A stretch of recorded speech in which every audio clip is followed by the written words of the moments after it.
పార్టీని ముందుకు తీసుకుపోయే ఒక క్రమాన్ని ఎవరైతే తీసుకెళ్లారో అట్లాంటి వాళ్ళందరికీ కూడా మనం అమరవీరులకు జోహార్లు అర్పించాల్సిన అవసరము ఉంది అనేటువంటిది మనం అర్థం చేసుకోవాలా. అంటే మనము గత అనేక అంటే 68 తర్వాత ముఖ్యంగా ఈ 68 తర్వాత ఈ ప్రజాయుద్ధ పంత లేదా దీర్ఘకాలిక పోరాటం అనేటువంటి మార్గాన్ని ఎంచుకున్నటువంటి వాళ్ళకి ముఖ్యంగా మనము జోహార్లు అర్పిస్తూ వచ్చాం 68 నుంచి 22 దాకా. కానీ ఈ ప్రజాయుద్ధ పంత లేదా దీర్ఘకాలిక పోరాటం లేదా ప్రజా ప్రతిఘటన పోరాటం అనేటువంటిది ఏదైతే ఉందో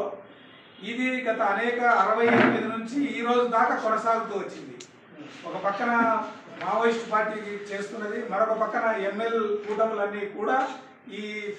దీర్ఘకాలిక ప్రజాయుద్ధ పంతాన్ని కూడా అమలు చేస్తున్నటువంటి స్థితి ఉన్నది. ఇవి రెండు కాక సిపిఐ సిపిఎంలు గతంలో ప్రారంభం చేసి అవి రివిజనిస్ట్ పంతాగా మారిన తర్వాత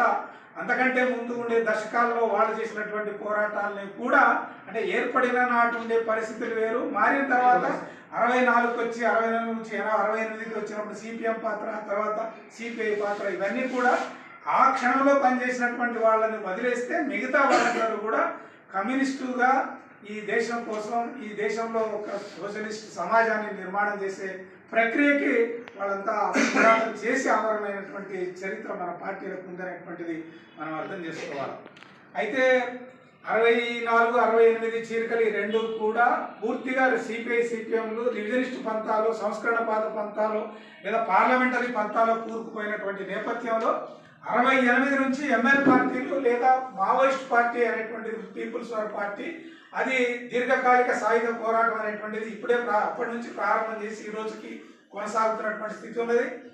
మనం కూడా ప్రతిఘటన పోరాటం అనేటువంటిది మనం చేస్తూ వస్తున్నాం. ఈ అన్ని సిద్ధాంతాల మేళవింపుల్లో మనం మన నాయకత్వం అనేటువంటిది డివికే గారు, రాయల సుభాష్ చంద్రబోస్ గారు వీళ్ళందరూ కూడా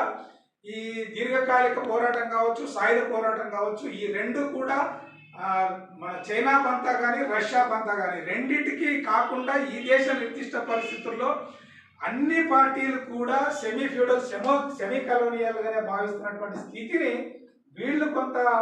ఈ వ్యవస్థ స్వభావాన్ని మార్పులో ఉందనేటువంటి విషయాన్ని మనం గ్రహించాలనేటువంటి పేరిట అంతరంగికంగా చాలా పోరాటం చేశారు వాళ్ళు. ఆ పోరాటంలో భాగంగానే మనం 22లో ఈ దేశం యొక్క స్వభావాన్ని మారిందనేటువంటిది, పెట్టుబడిదారి సంబంధాలు వ్యవసాయ రంగంలో వచ్చినాయనేటువంటిది, మిగతా వ్యాపారాత్మకంగా కూడా అన్ని రంగాల్లో పెట్టుబడిదారి విధానం అనేటువంటిది అభివృద్ధి చెందుతున్న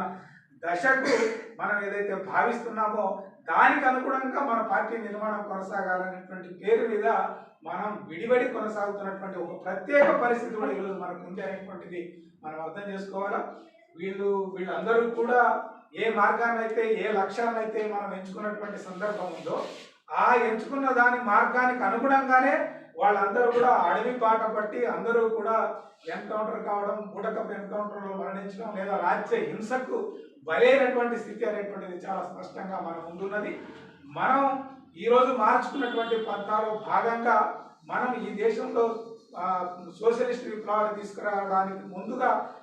వాళ్ళు అనుకున్నట్టే నూతన ప్రజాస్వామిక విప్లవం అయితే ఆ దశకి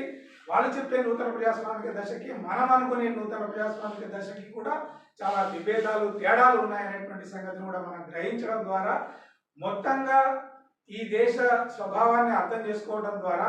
గతంలో అమరవీరులైనటువంటి వాళ్ళందరూ కూడా ఒక సమసమాజం రావాలా, ఒక సోషలిస్ట్ సమాజం భారతదేశంలో నెలకొల్పాలా, కమ్యూనిస్ట్ సమాజం వైపు మనమందరం కూడా ప్రయాణం చేయాలనేటువంటి ఒక మార్గంలో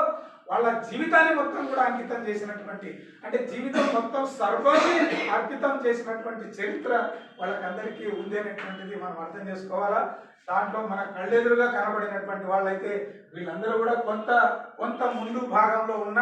ఈ మధ్య కాలంలో ఈ 10 సంవత్సరాల్లో మరణించినటువంటి దాంట్లో రాయల సుభాష్ చంద్రబోస్ గారు పూర్తి జీవితాన్ని 68 సంవత్సరాల పాటు అంకితం చేసినటువంటి స్థితి. అదే సందర్భంలో మనకు రాష్ట్ర కార్యదర్శిగా ఈయన ఉమ్మడి కార్యదర్శి, తనేమో తెలంగాణ రాష్ట్ర కార్యదర్శిగా కొనసాగినటువంటి డివి కృష్ణ గారు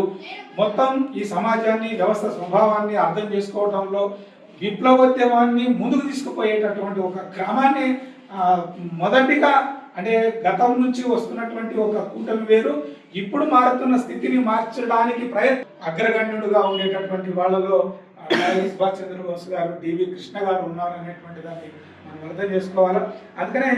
మనము ఈ రాజకీయాల్ని సీరియస్గా అర్థం చేసుకోవడం ద్వారా ఇప్పుడున్న వ్యవస్థ స్వభావాన్ని మరింత ముందుకు తీసుకుపోవడానికి, దాన్ని విశ్లేషించుకొని విప్లవాన్ని, మన విప్లవోద్యమాన్ని ఏదైతే అనుకుంటున్నామో దానికి పోయే క్రమంలో మరొకసారి వీళ్ళందరికీ కూడా మనం స్మరించుకోవాల్సిన అవసరం ఉన్నది.